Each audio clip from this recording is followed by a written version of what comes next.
pocket and he's ready to go, cause now the countdown has started and he's ready to blow. He's got the dope sounds bumping in his stereo.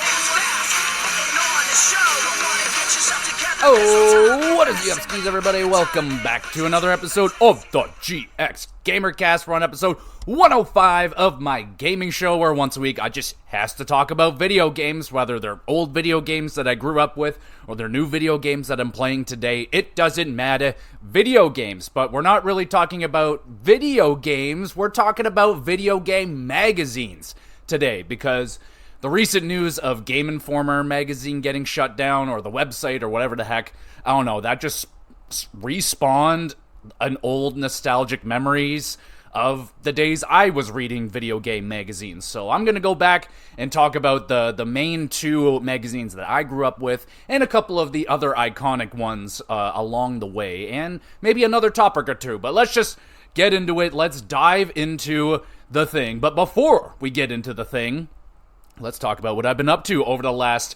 10 days or so since I recorded the last Gamersode. So I got a lot done over that amount of time, so let's dive into it. And I always encourage you, the viewer, the listener, let me know what you've been up to over the last whatever amount of time. What games are you playing right now? Have you seen any good movies lately? And are you watching any good television shows right now? Let me know. I love a good recommendation. So, what have I been doing over the last week or so? Well, I've been watching a lot of The Challenge with my wife.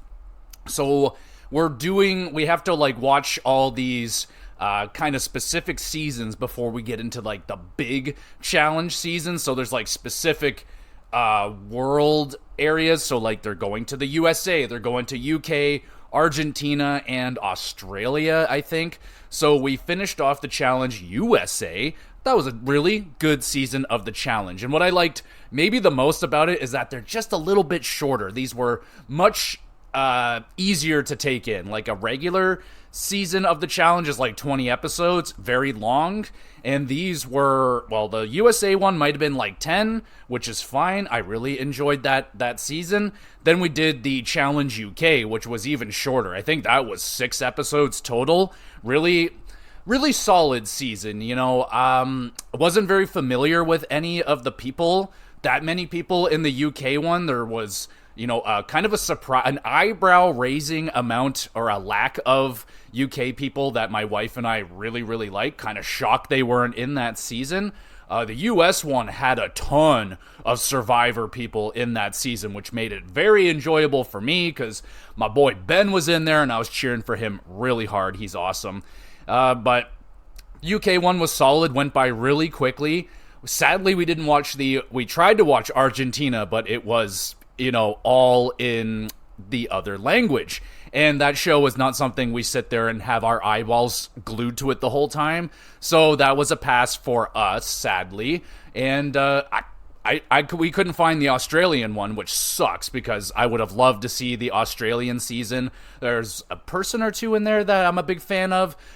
Anyway, we got, now we're at Challenge World, which is the champions and the first, second, and maybe third place of each one. They take those people and then they put them all together in this big super challenge, and they mix in a whole bunch of random legends from the UK, the USA, all over the place, and they stick them with random partners. It's crazy. It is awesome. Fan favorites like Bananas is here. That's my boy right there. Really grown to like Bananas. He's just the homie, and it's been great so far. Only watched maybe 2 episodes in right now, and also with the hosts. They have different hosts, obviously, for different areas. The UK guy was pretty awesome, and we checked out the first 10 minutes of Argentina, and their host, he was like a much older version of TJ. It was pretty funny. He was handsome though. He's like a silver fox. And the Australian, she's a female. I mean, she's the only female of the hosts, and she might be the best one, honestly.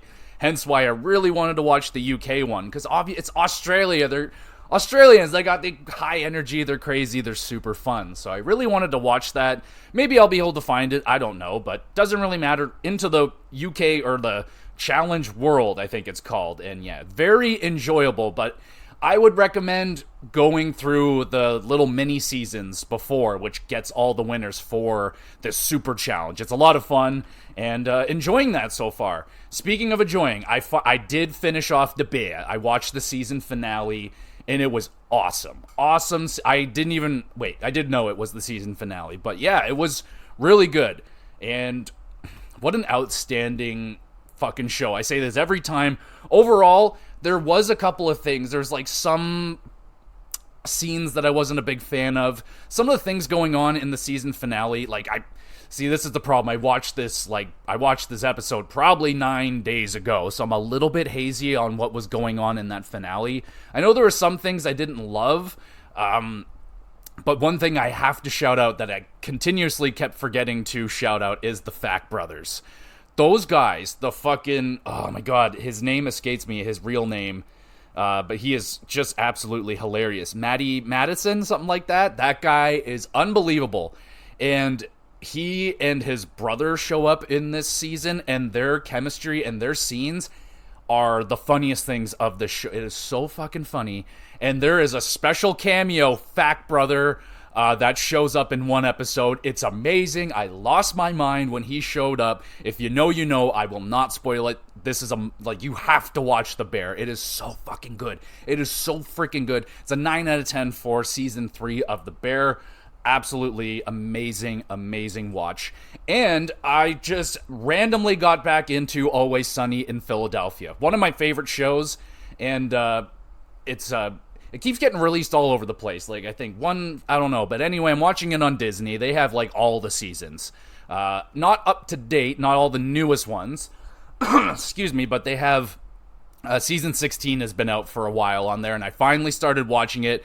God damn, I love Always Sunny in Philadelphia. It's one of my favorite shows of all time, and it's just continuing to be absolutely hilarious. They have one episode where Frank is just waving his gun around and just being ridiculous. The episode I watched last night was The Gang Goes Bowling. Outstanding. Just outstanding. One of my favorite, I think my favorite character is Dennis, because of his just psycho. He is just an insane man, and I love his characteristics. I love when he gets mad. And this time, one of my favorite episodes is the Dennis system, where he goes through the system, how he can manipulate women into having sex with him, which really shows how much of a psychopath he is. And then this one, he does this opposite system for women. He calls it the Sind system, which is Dennis backwards. That episode is just so fucking funny. Loving it. Absolutely love Always Sunny in Philadelphia. Again, I know it's not a show for everybody because it is so yelly and screamy, but watch it from the beginning. Or, you know what, if you really want to, you can skip to season 3 when Danny DeVito gets introduced into the show, or whenever he gets in there. That's when the ball really starts to get rolling. But me personally, I love the first 2 seasons when Danny DeVito isn't in there, but Danny DeVito is the extra ingredient that just put the show over the fucking top. So, Always Sunny in Philadelphia, one of my favorite shows ever, and I'm loving it. Season 16. I've been playing. Still not done Metal Gear Solid 5. My goodness. Not complaining at all. It is taking me a lot longer than I thought it was going to be.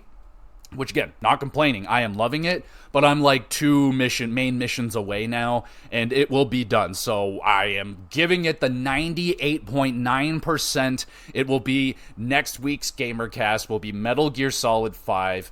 And yeah, right now, just kind of plugging away at some side missions, and just kind of setting up, getting myself ready for the final, whatever this finale is going to be. And it's going to be an awesome conversation, man, next week. I can't wait to talk about this game. There was so much controversy behind this game with, again, I'm not going to get into it now, but we'll get into that shit next week with Metal Gear Solid 5.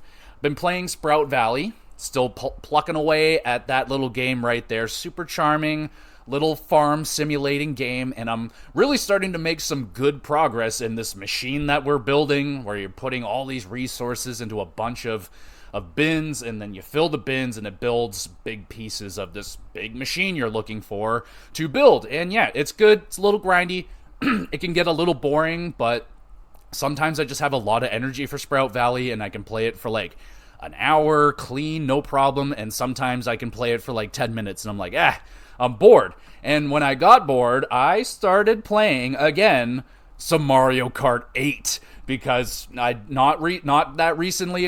recently, my bad, I did an episode on Mario Kart 64, which sparked a little bit of a Mario Kart itch. And so I scratched the itch with Mario Kart 8 because I still have quite a few things I haven't completed in Mario Kart 8. It's a game that, like, I'm going to be playing for probably the next decade, so I'm in no rush, but I got the itch, and I caught the Mario Kart 8 bug again, my friends. I've been going through finished off whatever 150 cc's I needed to do, finished off the DLC tracks, so I got all those done, and then I started getting into the 200cc shit, and I've just been having a really good time, and I've been crushing it with Bowser.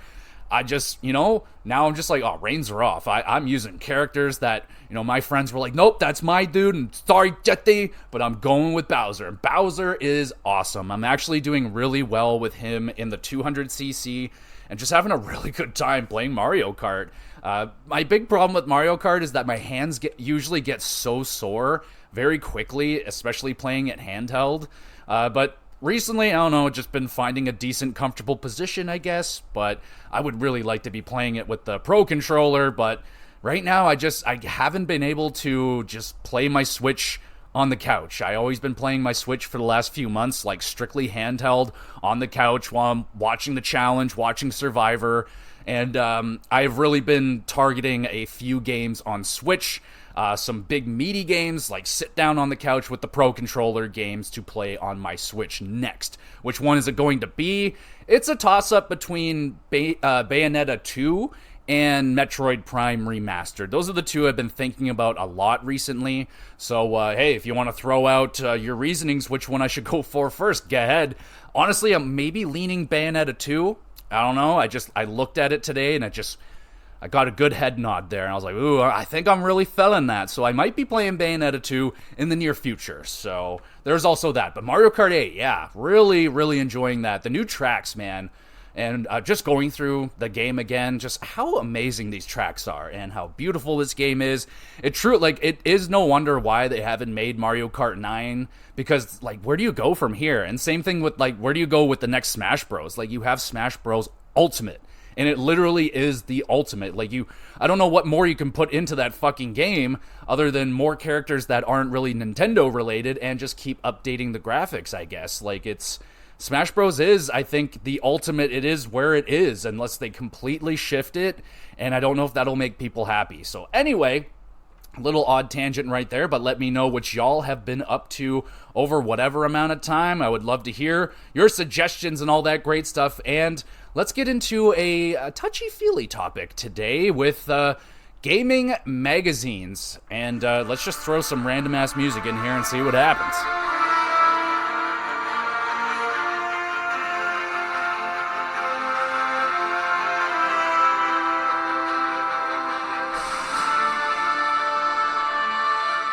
If anybody can guess that video game music right there, I'll buy you a sandwich, maybe some chips. But 3, 2, 1. Did you get it? Did you get it? It was Haze. It was Haze, everybody. That fucking PlayStation 3 game that was like, it's the Call of Duty killers. Anyone remember that game? I remember that game. I almost bought a PlayStation for that game. That was a close one. Anyway, so we're talking video game magazines today, and it is a little bit of a touchy subject because so many have actually been discontinued, and I'm actually learning that, like, the two that I were subscribed to as a younger teenager. I was a teenager when I had these magazine subscriptions, but they ended. The one that I was there for the end, apparently. I didn't even know that. I was just gifted 1-year subscriptions twice from my uncle for Christmas. Sadly, they didn't continue those subscriptions, and they didn't continue with the same magazine each year. But regardless, it was one of my favorite gifts that was ever given to me. And it was a gift that not only kept giving, but it just actually, well, it was the gift that kept on giving, because it lasted a whole entire year. Once a month at the end of the month, I would get my magazine, and it was awesome, bro. I was so excited for magazines. And I know if you young kids might be listening right now, you're like, why would I read a magazine when I have the fucking supercomputer at the palm of my hands? Well, you listen here. You little shit. We didn't have that back then. When you took a shit on the toilet, you rather, I don't know, think, you fucking read something is generally what we would do, and that's what I did. I read magazines, whatever I could get my hands on. When I was really young, I would read those fucking pick your own adventure books. I don't know. It was a fun thing to do while taking a shit. Go on a little adventure. You're generally gonna die after a few pages anyway, so yeah, I would read those on the shitter every now and again. But these magazines, for years I had these magazines. Like, I definitely don't have them anymore. They were in the bathrooms for numerous years, and obviously, like, moisture damage over the time. Like, those magazines were haggard by time I got rid of them. But I read through these magazines a million times. Like, I would just go through them. Like, it would always be a lot of fun to just go back and read the previews, and that's what we're going to do today. We're going to go through the magazines that I owned, and I'm just going to go through a nostalgia trip and go through the magazine. I'm not going to read you out every page, but we'll go through the covers, and I'll talk about what's on the covers. We'll reminisce about what was coming out at the time and what was getting hyped up. What wasn't even out at the time is a lot of fun as well. So we'll go through the magazines. I know GamePro has a lot of lists in there, so we'll look at their wacky lists that were going on back in 2006. That's when I had my GamePro subscription, and in 2007, I was subscribed to the I don't know if it was the official PlayStation magazine, but it was like the independent one. It didn't have as long of a run as the other PlayStation magazines, but that was the one I was gifted, and I really enjoyed it. I actually may have enjoyed it more than GamePro. GamePro was great, and we'll get into GamePro and the things that I didn't like about it. But before we get into that, I wanted to, we already kind of poured one out for Game Informer, but why not pour one out for all of the gaming magazines? Pour one out right now for your favorite gaming magazine that you used to read. I know Nintendo Power was a big one for a lot of people, and it had such a huge and important run. And especially back in like the 80s and the 90s and stuff, I can attest. I did not own magazines back then, but for people growing up back then, they didn't have the internet, they didn't have reviews on the Plentiful, they didn't have Metacritics. They basically just had word of mouth and magazines. Magazines were massive back in the 80s and the 90s, especially for video games, because, like I said, lack of reviews, a big reason for people buying a lot of games back then was how cool the box art looked. And I was definitely in that boat. I definitely purchased PlayStation 1 games back in the day at Radio Shack, looking at through the glass case and just looking at the covers and be like, that's key. Oh, that's really key. Oh, that's not key. I don't know what that is. It turns out that game was amazing, but it had a shitty cover, so no one bought it. That's the kind of stuff that was going on back then. But if you were lucky enough to have a video game magazine subscription, like a Nintendo Power was a very popular one, man, you had the power. Am I right? Was that the catchphrase? I don't know, because I didn't have the fucking magazine. One video I will shout out right now that I watched so many times as a kid was The Angry Video Game Nerd. Now, I know he isn't on the highest pedestals anymore, and I personally don't watch him definitely not as much as I used to, and the flair is gone. But back in fucking 2007 and stuff, the dude was untouchable. He was one of the top YouTubers, hilarious. And one of my favorite ones he did was an episode on Nintendo Power. I highly recommend you go watch that. He probably has a fully updated HD version of it that you can watch, and it's excellent. He was a kid that grew up on Nintendo Power, and in that video, he shows you why Nintendo Power was so awesome and silly, and the evolution of that magazine, and also the importance to him. And he'll discuss how reading these previews for games got you so excited as a kid for these games when they came out. They let you know what the fuck they were. You actually have a chance, to know what the hell you're getting into. Like, it may have an awesome cover art, but you get the game home and you're like, this doesn't look like the cover at all. This fucking sucks. What the hell? My weekend is ruined, or my Christmas is ruined, or whatever the fuck.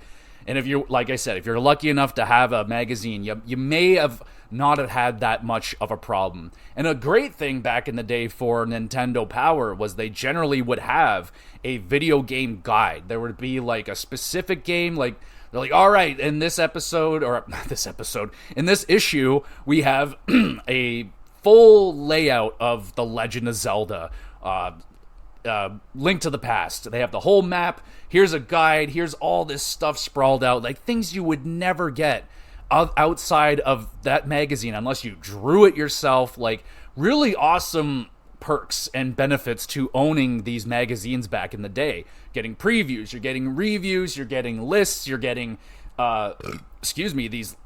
They'll have sections, of course, where people can send in questions, and you're getting answers from the editors, which could be, some were rather snippy, if you will, if I couldn't recall from those episodes.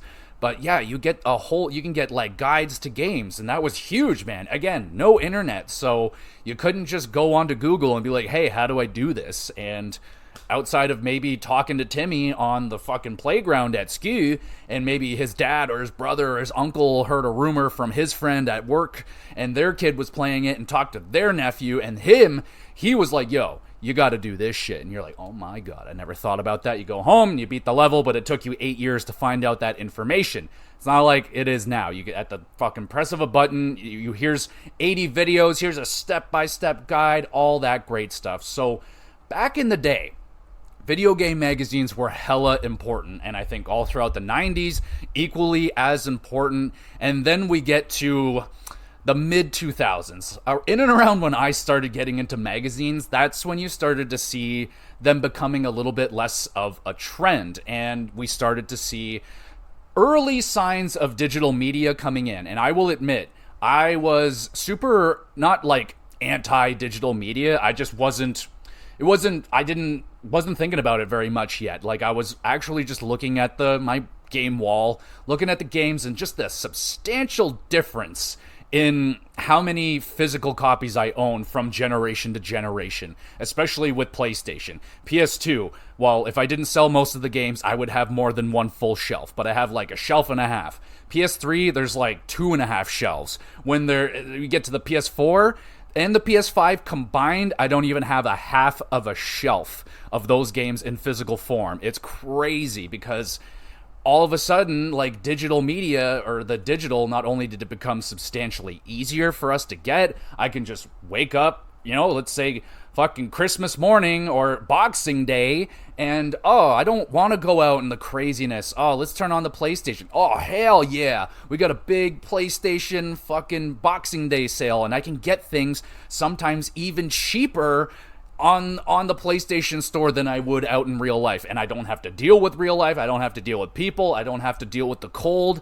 So with these early signs, people were already talking about the imminent doom and possible ending of this physical media, physical just video games in general. And we're not quite there yet with video games. There is still a lot of things that are trying to keep it alive. I think of, you know what, I can't even think of it, but there's video games, limited print, even though I know they're super slow at it, but it's nice that they're giving people the option to have physical copies of games that weren't released in physical form, which is happening now in this generation. Some, especially smaller games, they don't bother releasing it in physical form, and because they're a smaller company, it costs a lot of money to do that, and it is semi-wasteful. There's tons and tons of benefits to going all digital, but myself included, it is a little bit hard. I am still a stickler for Nintendo stuff. I like to own Nintendo stuff physical.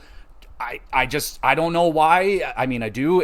I know it holds its value, and I really like the Switch games. I think they're very cute. I love their little cases, and I think they're neat. So I really do enjoy collecting those. I have kind of recently been trying to get more PS5 games on physical, just because, I don't know, there's like kind of a half-empty shelf there, and I need a little bit more, and I want to fill that up a little bit. But yeah, man, it mostly comes down to price. Like, if I can find it cheaper in physical form, then I'm going physical. If it's cheaper digital, then I'm just going to go digital. That's just how I am. There are certain games that I'm like, nah, I know this is going to be a special video game, and I want it physical. I want to own this, like a Legend of Zelda, a Baldur's Gate. Wait, I didn't go out and buy Baldur's Gate. I wish I did. The homie Josh from the Optional Boss podcast, he got the physical edition of Baldur's Gate 3, and it's fucking incredible. Super awesome. But yeah, man, I am still transitioning from, I'm still in the middle. I'm stuck in the filthy middle of media, digital and physical media. But when it comes to the magazine thing, yeah, after 2008, I did not have a magazine subscription, and I may have purchased a magazine here and there, absolutely, but I didn't have a subscription because I was really, the internet, man, the internet was exploding at that time, and I was able to go on GamePro.com, I was able to go to IGN.com and Game Informer. I had all their websites were there, and pretty much anything that was going into the magazines was going to be right here on the website, and I can get it right here for free. I can have it anytime, whenever I want it. But yeah, I did miss having like new material to read in the bathroom, because, you know, it was still quite a while for me to get, you know, for smartphones to really come along to that, where I'm playing video games on the toilet and, you know, reading books or whatever the fuck. But I can't just understate the importance of video game magazines and how vital that information was, and how little of that information was around back then. It's crazy, and these magazines just were like the holy grail of information. And if, especially back in the day, if you had the Nintendo Power, if you had the power, you really did hold the power in the playground. Kids are coming up to you, yo, do you know how to do this? Like, what's coming out? What's the new game? And like, oh man, it was a crazy different time, man. And I can't say I had that when I had my magazines. It was, you know, I wasn't going around being like, oh, there's all these new games. Like, they're all like, yeah, I know, bro. Like, we have internet where we know what's going on. I was very late to understanding the internet. That's okay. But outside of that, those are just a little bit of topics I wanted to touch on, and wondering what you guys think of physical versus digital media. Are you on the physical media train? Do you only buy physical games still? I have no problem with that, absolutely. It's just, at some point, like, it's just going to be too much, and it's a pain in the ass to move, and I'm at the point now where I can still put pretty much my entire collection into one incredibly massive heavy box. So we're still pretty okay there. My wife has no complaints. It's not getting out of control. So right now I've just really slowed down, like, from the years of when I started, like, especially when I got my first job, I was just buying fucking stacks of video games and went out of control because I was trying to fill up my first bookshelf of video games. And now that shelf is full and I'm filling up other shelves. So yeah, but let me know, which magazines did you grow up with? Which ones did you sadly have to see the end of? Which one was the sad end for you? And let's get into the fun stuff now. So let's talk about the magazines that I had. So I was subscribed to GamePro magazine. That was the first one that I had. So, and it was super fun going on the internet and just being like, oh, I wonder if I can find these. And of course I could. I was like, all right, they're like, here's every issue of GamePro. I'm like, all right, let's find the year that I had it, and bam. Immediately when I saw the cover, I was like, that's it. Those are the ones that I had. And I was like, this is incredible. They're ingrained in my brain because I've read them and seen them so many times. And the first issue that I ever got of GamePro was GamePro issue 210, which you will not fucking believe who's on the cover of this one. It's Sonic the Hedgehog for Sonic the Hedgehog 06, which became one of the worst video games ever made. And it was on the cover back then. And I don't know if they knew yet how bad it was going to be. Maybe there was some optimism in this preview, which I think it was, for it wasn't even out yet, which is so crazy. But Holy crap, dude. They had, so we're going to go into the magazine and just kind of work our way through and talk about the things that are really cool. So they have like a head-to-head situation. Doesn't say anything under there, but they're putting two things up against each other. They have a buyer's beware section, which is always great. You know, you don't want to go out there wasting money on bad products. So we're going to do this is games.net 10 the toughest video game characters. I guess that means like, you know, oh, he's tough, he's rugged, he could take a beating. So we'll go from 10 to 1. Number 10 is Zero from Mega Man X. 9 is Strider from Strider. Now, taking a note, this is 2006, so anyone after 2006 in your favorite video game, they don't exist yet. So there won't be no fucking... Is Kratos on here? Oh, he is. Well, spoiler alert. Okay, who fucking was after Nathan Drake? I don't know. That kind of shit. So anyway, number 8, Solid Snake from Metal Gear Solid. I feel like you should be a little bit higher than that. Anyway, number 7, Hotsuma from Shinobi. 6 is Regina from Dino Crisis. Never played Dino Crisis, kind of want to. Got Psylocke from Marvel Superheroes. Kratos is number 4, God of War. And then Dante is number 3. Kratos is not as tough as Dante. I don't know about that one, but at this time there's only been one God of War game, so they don't even know yet. Like, he should be number 1. But number 3 is Dante from Devil May Cry. Number 2 is Clint from Wild Guns? I don't even know. And number 1 is Chakan from Chakan, the Forever Man. No fucking idea what that is. They had a cover feature for Sonic the Hedgehog. They had a feature for the outfit and Company of Heroes. I remember the outfit looking really cool. It was kind of like a... not going to say an open world, but more of a sandbox, I think, where you're just kind of destroying shit. Not like Mercenaries. It's kind of similar to Mercenaries. It was a very early Xbox 360 game. They had features for Titans Go, whatever the fuck. They had a strategy for Mega Man X Collection on PS2, which I would have absolutely needed. I have that game still, and I am so bad at fucking Mega Man. It's ridiculous. So games that they were previewing back then, these games haven't even come out yet, but Tom Clancy's Ghost Recon Advanced Warfighter, the first one, bro, the first one. I remember renting this game, and it was awesome. It was like too advanced for me. Like, there's just too much shit going on, and you're like controlling a squad, but man, I would actually love for them to come back to this series. I think that would be really cool, or maybe remaster these games. I don't know. It's been a very long time, obviously, since almost 20 years ago, this shit. So, wow. Holy jumping. That's crazy. I just really olded myself a bit. Oh, man. Mark Eco's Getting Up. Contents Under Pressure, a PS2 Xbox game. I actually remember really wanting this one. It was this weird game where you're just spray painting, you're tagging. It was like the graffiti culture, basically. And you're going around doing your thing. It was kind of looked like a Grand Theft Auto-y situation, but you're just doing the spray painting. I thought it looked really cool, and outside of reading this preview and seeing the review for it, where it was like, I think it was like an okay game, okay to good, never played it, never heard about it ever again. We got Black on PS2 Xbox, probably one of the more underrated first-person shooters on those systems. Can't say did I play Black? I don't remember. I might have played Black, and it was fucking awesome. They had The Godfather on PS2, Blazing Angels, Squadrons of World War II for Xbox 360 and XBX and 360, Odama for GameCube. That was like a weird pinball fucking weird-looking game. Really odd, quirky game. Classic for GameCube. Test Drive Unlimited for 360, Tourist Trophy PS2, and X3 on the PS2. Sadly, I don't have the scores for these games. I can maybe remember which ones were really good or really bad.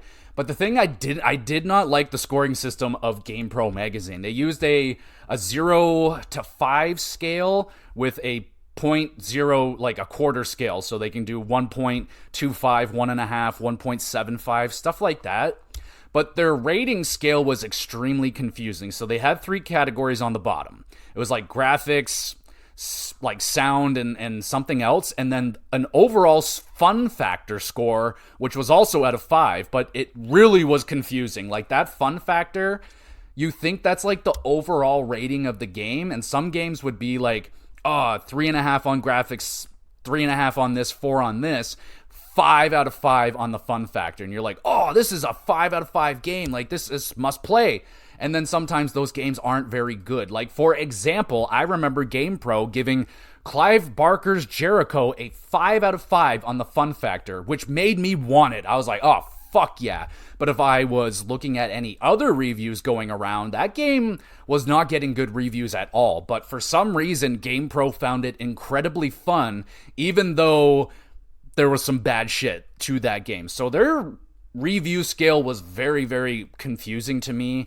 And maybe, I can't remember if it did or didn't make me buy a game or two that maybe I thought was better than it, they made it seem better than it was. So never was a big fan of the GamePro scaling thing, but I do appreciate the fun factor being so crucial, because I believe in that. Like, gameplay over everything. Like, if the gameplay is 10 out of 10 and the graphics are 5 out of 10, it's still going to be like an 8 out of 10 for me. Because graphics, as long as it's running good and the performance is good. Now, if the performance is shaky and really, really bad, now that's going to bring it down. That's going to bring it down. But if it's just like, oh, it's just not a pretty looking game, but it's fun as fuck. Like, oh yeah, I would put just, that's how I am. Like, graphics just aren't the biggest thing. Unless it's a game that is all about the graphics. Like, oh, like put in Heavy Rain or LA Noire, for example, which were looked incredible for the time, did not age great, but looked incredible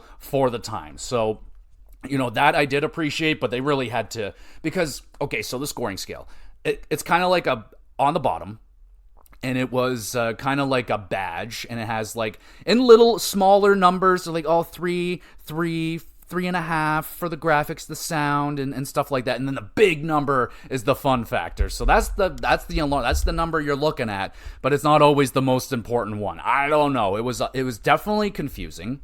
But they reviewed Gauntlet, Seven Sorrows. I don't think that was good. Crime Life, Gang Wars. I know that wasn't good. 50 Cent Bulletproof. Oh my goodness. It's shocking that 50 Cent got a second game, but that was the first game, and it was bad. Ape Escape 3 might have been okay. Shadow the Hedgehog was awful. Toka Race Driving 3, no idea. Call of Duty 2, big red one. That was on the PS2. I believe that one was fine. There was no Call of Duty 2 on 360. And Pac-Man World 3. My wife loves Pac-Man World.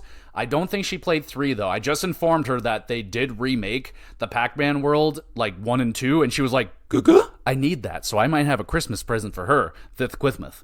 PC GamePro reviews. They did Unreal Tournament 2007, which I remember being pretty damn good. Star Wars Empire at Rise, no idea. Rise of Nations, Rise of Legends. That's a stupid name. Games to Go previews. So these are like the handheld stuff. Resident Evil Dead Silence on DS. I think that game was awful. Don't remember. Pursuit Force sounded cool. It was like you're like a Cap or something. You're like jumping from car to car. Sounded cool, but it was on the PSP, so I don't know. Dragon Ball Z, Shin Budokai on the PSP, Untold Legends, The Warriors Code, Me and My, Katamari, Guilty Gear, Dust, Strikers on the DS. Games to Go on the review, The Rub Rabbits on DS, Final Fantasy IV Advance on DS. I think that was great. Ape Escape Academy, PSP, Mega Man Maverick Hunter X, WWE SmackDown vs. Raw 2006 on the PSP. I played this, and it was a fucking terrible downgrade to play it on the PSP. Yes, very cool to be able to play it, but the load times, bro. The fucking load times. I had a PSP for all of about a week. I borrowed it from a buddy, and I gave it back to him. I was like, I'm good, bro. Like, the Liberty City Stories or whatever, the Grand Theft Auto game, it was pretty cool. It was pretty good, ran quite nicely, but I just hated the feel of that early PSP, man. It was rough. And then The Sims 2 on PSP, which was also plagued with ridiculous load times. They talked about, they had a sports page, they had an RPG realm, Code Vault, which is a section with cheat codes. Remember cheat codes, everybody? That's a lot of fun. That's a lot of fun right there. So that was the first issue that I ever read, and it had Sonic the Hedgehog. The next issue had Naruto Clash of Ninja on the cover, a bright yellow freaking thing. Now, some of these I do remember had like false covers. They had like covers that peeled off, And so some of these covers I may not remember that other people might remember, but regardless, I do remember this. They had, this is their list for the week, or the month, Game.net's Net 10 Game Duos, the best gaming duos. Number 10 is Lance and Bill. Oh, I think that's from, that might be Contra. I'm not 100% sure. Number 9, Billy and Jimmy Lee. Number 8, Ratchet and Clank. I know them. 7, Toe Jam and Earl. 6, Rebecca Chambers and Bill Cohen. I don't know who they are. 5 is Sam and Max. 4, Earthworm Jim and Snot. 3, Hannah and Rain. 2, Sonic and Tails. And number 1, Mario and Luigi. No doubt, no doubt. All right, so they have a PlayStation 3, the story so far. So the PlayStation 3 was not out yet. And I do remember, I think this was the feature that still had the fucking crazy boomerang looking controller that the PlayStation 3 originally had. And my goodness, thank goodness they changed that design up, because that was horrific looking.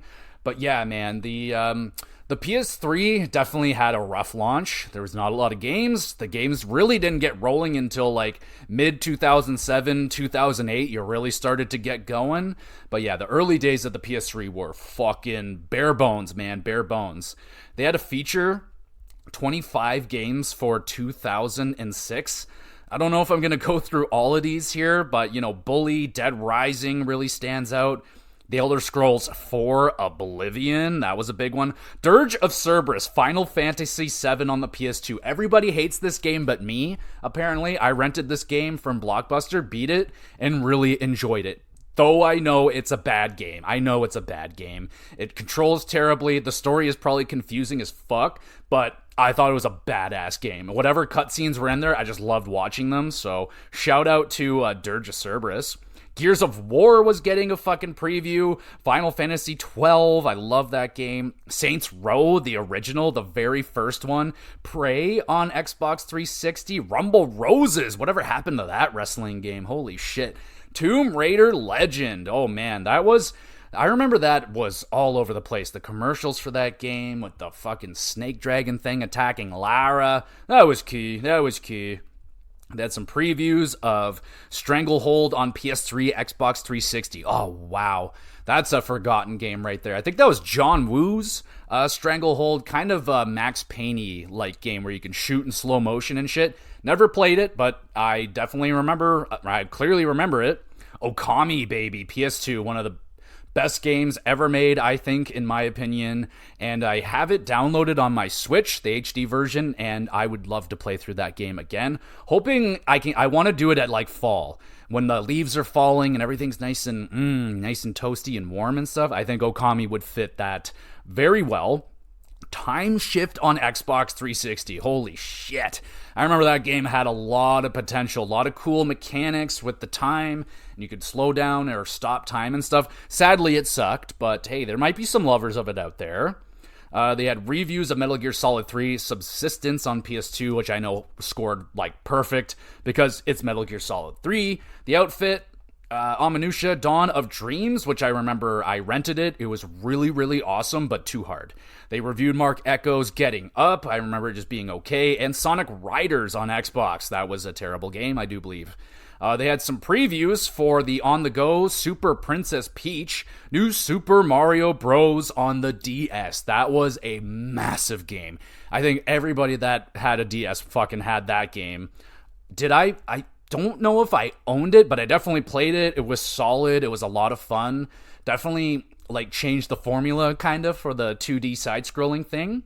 Exit for PSP. Oh man, I slightly remember that game.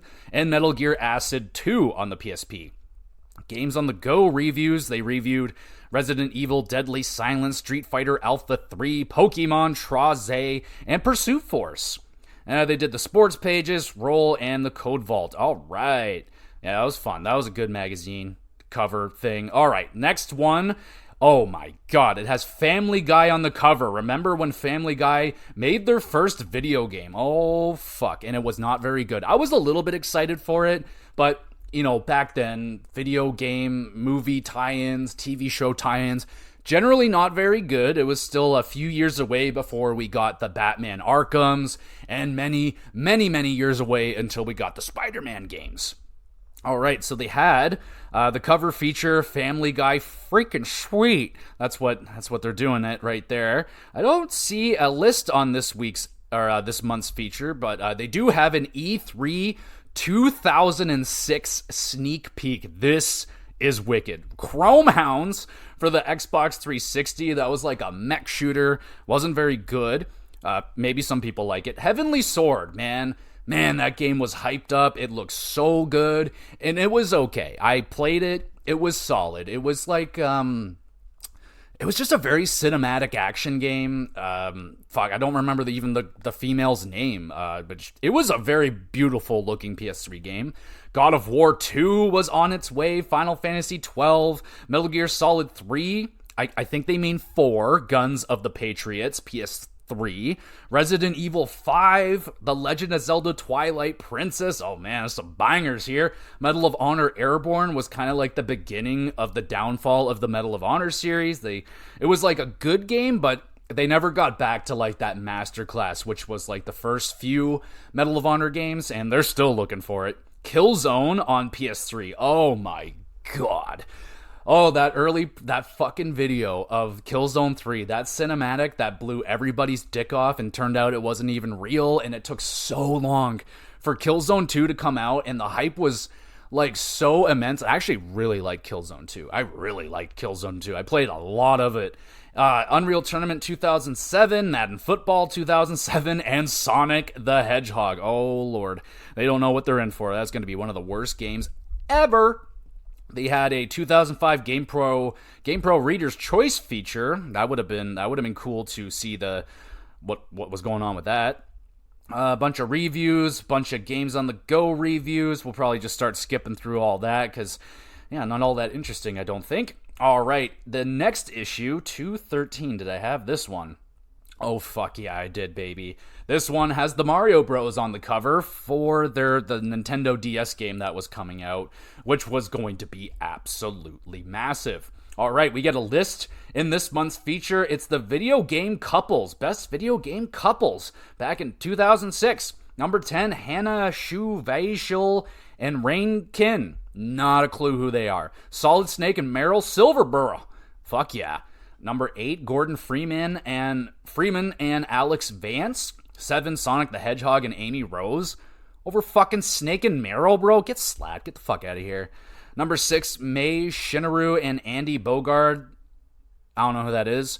We have number 5, Renona Heartlily and Squall Leon Hart from Final Fantasy VIII. We have 4, Titus and Yuna. Hey, man, you can't just have back-to-back fucking Final Fantasy games there. Number 3, Link and Zelda. Number 2, Mr. and Mrs. Pac-Man. And number 1, Mario and Peach. You get the big feature on the new Super Mario's game. Another feature on the inside, or the E3, Metal Gear Solid 4, Guns of the Patriots. Oh my, yeah. I already have an episode that I did on that long time ago. That was one of the early GamerCast episodes, but Metal Gear Solid 4, man, that was the game. When I saw it, that was the one that made me buy a PS3. I was like, I need to play this. I need to experience what Metal Gear Solid is about. Because up until then, I've never played a Metal Gear Solid game. And my buddy brought it over, showed me it, and it absolutely blew me away. I loved it.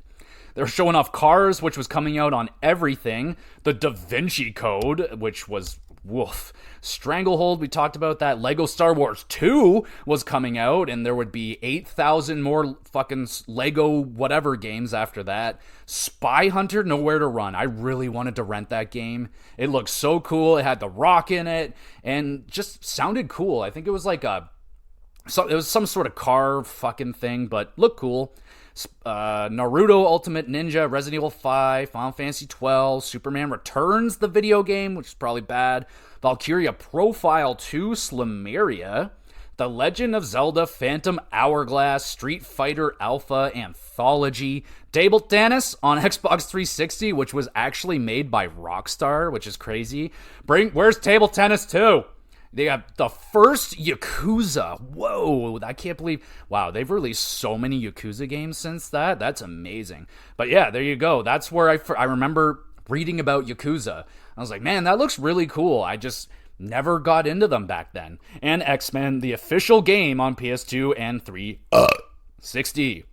They had, feature 20 games that changed the world. This was a really good one, and they had little snippets of, why they thought these games changed the world. But let's see, back in 2006 or 7, what they thought changed the world. Number 20, Guitar Hero. Fuck yeah. 19, Pokemon. That should be way higher. 18 was E.T. on the Atari. That did almost end the video games as we know it. 17, Tony Hawk's Pro Skater. 16, Street Fighter 2 on the arcade. 15, GoldenEye 2007. Fair. 14, Nintendogs. Nintendogs. Okay. 13, Counter-Strike. 12, Tetris on the Game Boy. 11, Sonic the Hedgehog on the Genesis. 10, Mortal Kombat in the arcade. 9, Dance Dance Revolution. See, some of these don't age very well. Like, did Dance Dance Revolution change? Like, if you look at it now, like, maybe, I don't know, but I don't think it'd be number 9 on any list today. Number 8 is SimCity. Number 9, John Madden Football and Genesis. 6, Halo 2. 5 is Pac-Man. 4, Doom. 3, Super Mario Bros. 3. 2, Grand Theft Auto 3. And number 1, World of Warcraft on the PC, which was still in its early-ish stages. Like, they're only a handful of years in, not even 5 years, I don't think, yet. And man, it's still going. Not as strong as it's still going strong, though. They reviewed a bunch of shit, anything that stands out. Rumble Roses, which I just remember it being it was a female-only wrestling video game, but I think they kind of leaned into that, maybe some jiggle physics. I know there's a Dead or Alive game that we're going to be talking about soon that did some weird shit. Games reviews, sports pages. Yeah, we don't really care about this, but they're still showing off a big section of cheats for video games, which is awesome, man. Video game cheats I had a big old book of video game cheats, which were awesome. I loved it. All right, next magazine, which I did not have because this was actually, GamePro had two things. They had GamePro and then GamePro Level 2. I did not have GamePro Level 2.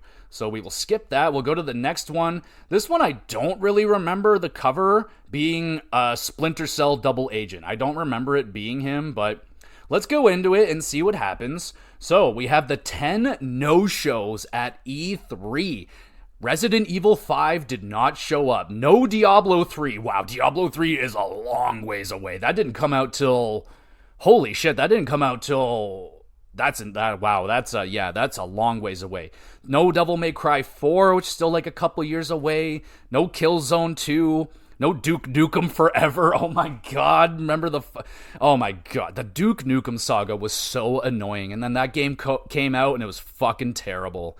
No Bully on PS2 and no Grand Theft Auto 4. No Ninja Gaiden 2. No Half-Life 2 Episode 1, and no StarCraft Ghost. I think that game got canceled, actually.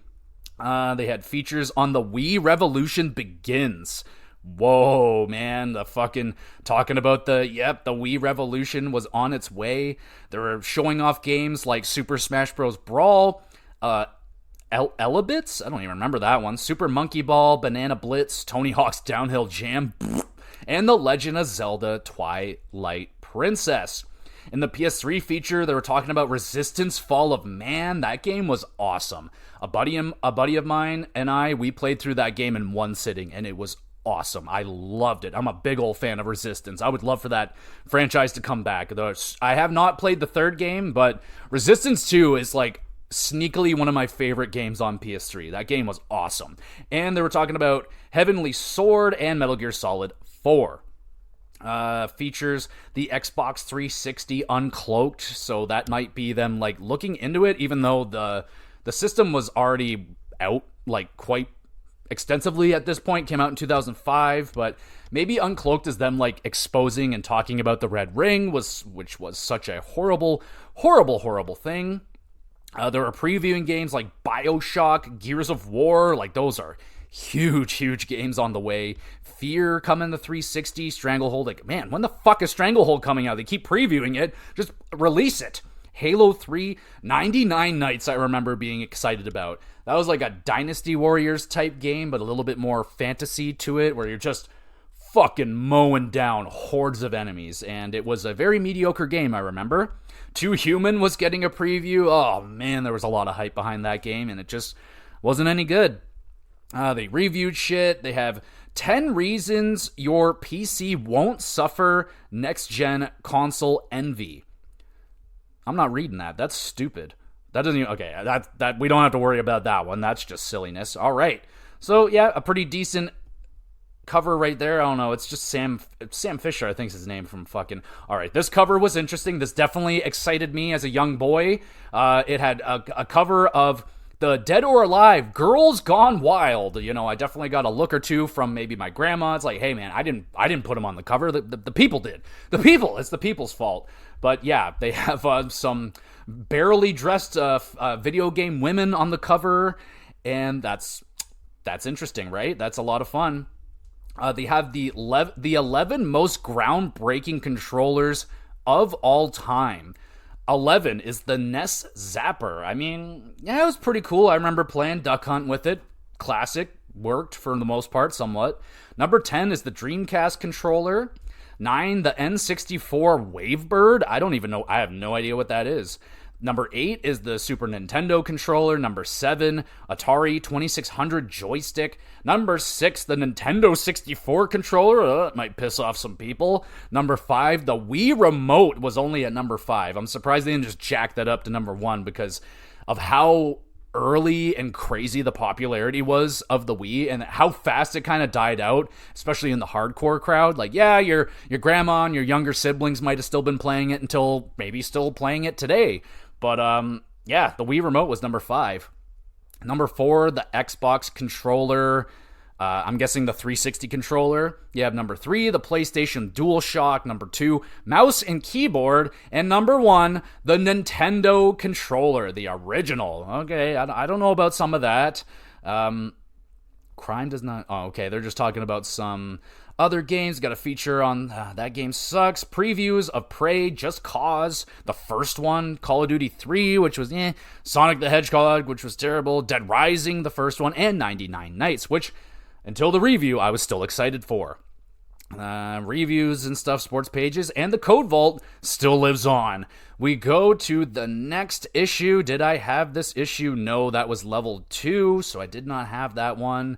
Oh, baby. I think this is the last one that I got in the subscription, but it had SmackDown versus Raw 2007. And I remember being so jealous of this feature because they were showing off the 360 version, which looked great. It looked so much better, and they were comparing it side by side, like graphically, and the extra things that you can do in the 360 compared to the PS2 version, which I had. I was fine playing with the PS2 one, but I know my friend had the 360 version. He had a 360. I was super jealous, and I was like, man, like, they look so much better on the 360. Like, when you put the two images side by side, it doesn't look that good. But when you're playing it in the heat of the moment, it really, really doesn't matter at all.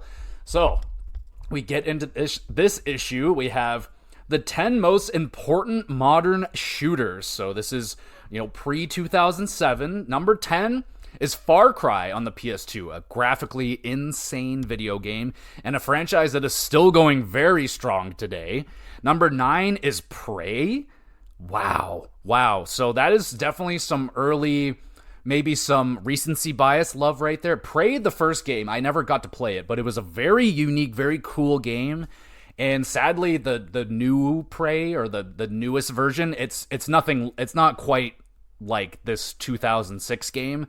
It was a very cool, unique game. It's just, it didn't catch on with a lot of people, but I remember it reviewed very well. I never personally played it. That was definitely one I missed out on. And then, I could still find it, play it, no problem, but didn't. Number 8 is System Shock 2. I have not played System Shock 2. I do believe they actually just recently re-released it, but yeah, I'm not all that interested in it. They have Deus Ex, which is, I can get down with Deus Ex. Super underrated franchise, honestly. The PS3 game, PS4 games are great. They have Thief, the original Thief on PC, okay. Number 5 is Battlefield 1942. That was a massive game. Number 4, Halo 2. Number 3, Unreal Tournament before Halo. Number 2, Half-Life 2. And number 1, Counter-Strike. I feel that holds pretty strong. I don't know about number 1, but Counter-Strike was incredibly important. Really pay 50. Oh man, feature the 50 most memorable moments in video games. Sadly, they don't have the list right here, but man, that was a really good feature. I remember, like, they had moments like the Resident Evil jump scare, like with the dogs and stuff like that. A lot of these, this feature alone, like, got me, like, let me know of things I never knew of in games that I probably would never play, especially the scary ones. So, like, yeah, that really helped out. They were previewing Guitar Hero 2. That's pretty cool. Kane and Lynch, Dead Men. Does anyone remember those games? It actually got a sequel. Dragon Ball Bullet. Yeah, nothing too crazy there. Pro reviews. Anything cool? Bomberman Act Zero on 360. That game was fucking terrible. Painkillers Hell War. That game was fucking terrible. God Hand on PS2. A lot of people think that game is terrible. It's just incredibly hard. So the reviews don't believe in the reviews if it's just really hard. And yeah, that's that for that issue as well. Let's look at the next one. I did not have that issue that had the feature of Twilight Princess on the cover. So yeah, that's where my GamePro subscription came to an end. And I don't know if we're going to have time to go through all of the magazines that I had for PSM, because I owned a lot of these as well. So maybe we'll save the PSM for another day. We can go through those magazines and throw them out there at me. Did you have a subscription to any magazines? Did you have GamePro? Did you have any of these magazines that I just talked about? Did we have the same subscription, bro? Oh my god, we're magazine Eskimo bros. That's insane. That is in freaking sanity. But light me up. Let me know. Did you have Nintendo Power? Like, man, I wanted to collect, like, old magazines. There was a time where I was, like, thinking about doing the strategy guide things, because I just, those are just things that are dead now. Like, you have strategy guides. Like, they do the odd, what I'm talking, not the online thing, like the book, the manual, like the pictures and all that. They're just really well made, and I just appreciate it, all the art. Like, I remember my dad, he had the Tomb Raider one, and I would just flip through. I just loved looking at all the pictures and just experiencing the game through the guide, because I was never going to fucking beat that game as, like, a 7-year-old kid. So I really like that. And, of course, magazines. These magazines were incredibly important to me until I had to throw them out due to water damage. But, yeah, man, I wish I had these copies still, but it was super cool, like, finding these issues online and just going back and reading up what was going on. So this was like the 2007, I think this is when these magazines were coming, at 2006 to 7, somewhere in there. So the next time we do it, we can do the PSM, where it was like 2007 to 2008, where the PlayStation was really starting to cook. And yeah, so maybe the next time we'll save the PlayStation stuff for another episode. But man, that was actually so much fun talking about GamePro magazine. Let me know what your favorite magazines were and all that great stuff. And thank you, everybody, so much for listening to me ramble. I know this was a little bit more of a personal episode. If you don't have magazines and stuff like that, I apologize that this maybe wasn't a very fun episode for y'all, but I promise there'll be a pure video game talk next time with Metal Gear Solid 5. That's locked in for next week's GamerCast. That'll be it. No matter what, I'm going to do it. And we got the Wrestle recap will be coming up. Regular one, there's no pay-per-views just yet, but the AEW All Out Wembley is at the end of the month. That's basically AEW's biggest pay-per-view of the year. I am very nervous that I'm just scared that the building isn't going to be sold out and it's not going to look full and it's going to look bad or something. I'm a little bit nervous. But regardless, I know the wrestling's going to be incredible. So that'll be coming at some point whenever that show is happening. There'll be an extra pay-per-view review for that. The hockey cast there was actually some news that went down this week in the NHL world. A new captain has been named for the Toronto Maple Leafs. You want me to hear me ramble on about what I think about that? And of course, continuing on the season overview or the off-season overview for all of the teams in the NHL. We're, about 2/3-ish of the way through all of the teams. I think I got like 19 of them done, so only a few more to go. So if I haven't done your team yet, throw it out there and I will do it. I'm not really hesitant on anyone outside of the Toronto Maple Leafs, but I'll do the Leafs. I don't care. They're pretty locked in as what they are going to be. But yeah, still continuing the hockey cast, regular thing, the schedule. It's good. It's all there. There's also a Twitter page. You can go over there and where I put up announcements as best as I can. There may be a new mascot coming into the family at the end of the month. Well, I'll keep y'all posted on that one. So there might be a new GX Plus Cats situation coming in here. So that would be really key. Fingers crossed. And what else is there? I upload all of these episodes to YouTube on the GamePro GX Videos YouTube channel. All the links are in the description. You can subscribe to that YouTube channel. I upload all the episodes there, and you can drop a comment in the section. Let me know what you thought of the show, anything like that. Apparently, Spotify has comments now, so feel free to use those. You can review the podcast, all that. If you want to send in a question and have it answered live on the podcast, have your name shouted out and all that goodness, send in a question on Twitter, email address, on the YouTube comment section, anywhere. Anything about wrestling, video games, hockey, I can do a fairly decent job there. Outside of that, I don't know if I can help you out very much, but I'll try my best, okay? And like I said, there is an email address there if you want to have just a private conversation. My door is open for anyone and everyone, so thank you once again, everybody, so much for listening. We'll be back again with some GX Plus Cast. It's no use.